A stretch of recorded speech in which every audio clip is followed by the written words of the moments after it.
This is just a stunning story. This Iraq War veteran's final Facebook post going viral after he was killed by a suspected drunk driver on New Year's Eve.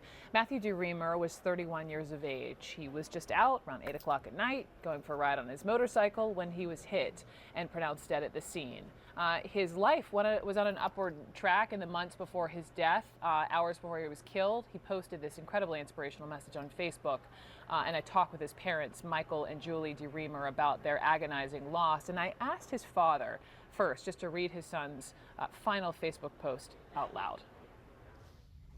We are born in one day, we die in one day, we can change in one day, and we can fall in love in one day. Anything can happen in just one day. Last day of 2015. For me, I'll be meditating through all of I do on this entire year. I've lost, I've gained, family is closer and tougher than ever before. Loved ones lost and new friends found. There's been many times where I've found on my knees in prayer for hours, relentless. And other times leading a group of people in prayer. My faith that I love to share is in an everyday awakening to me that people, lives, and circumstances can change for the better over time. I look back at 2015's huge challenges that I've overcome, shared with others, and have once again found myself to say thank you and bring on 2016. Much work's to be done. And I really don't know where I'll end up tonight, but I do know where I wind up is where I'm meant to be.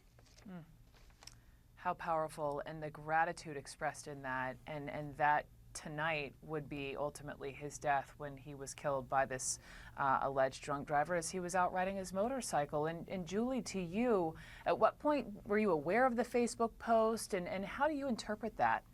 We were waiting for news to understand how his accident happened, and his dad doesn't get on Facebook, but I do.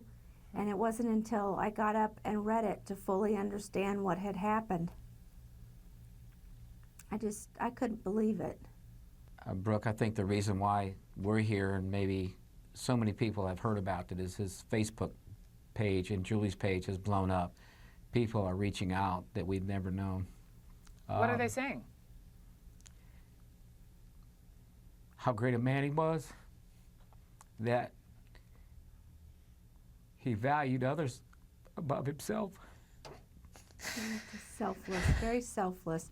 He liked to reach out to people that were indeed hurting, that indeed needed to be talked to, needed to be loved, needed to be heard, needed to be reached out to. And so he would post things, and it would be like, I'd like to hear from you. I'd like to hear your thoughts on that. Anybody, private message me. I'm here to talk to you. And he met many, many friends that way that we hadn't even, they've, posted or texted us and said how deeply he's affected their lives, unbeknownst to us.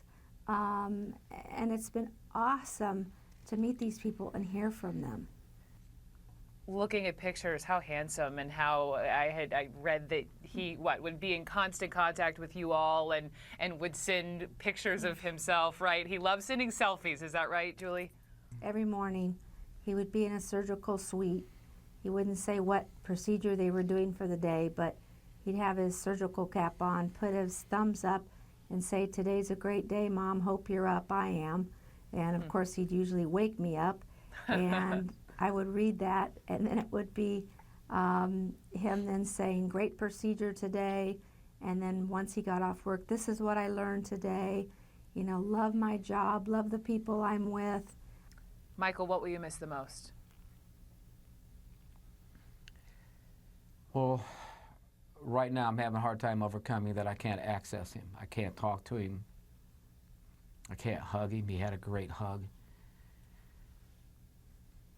I guess probably what everyone's going to miss the most is his caring for everyone and sharing his faith with them of how Jesus helped him overcome the war, the post-war, going through college, and the direction that God was taking him. And that's why the last part of his quote, "Wherever I go, I'm meant to be there because he totally trusted where God was taking him and where he was taking him. And he was willing to even go to the point of what actually happened. To hear about him, to hear about his caring and compassion and gratitude, we should all strive to be a bit more like your son. Julie and Michael, thank you both for sharing. I am so sorry, and I am so grateful for your son's service also to this country. Thank you.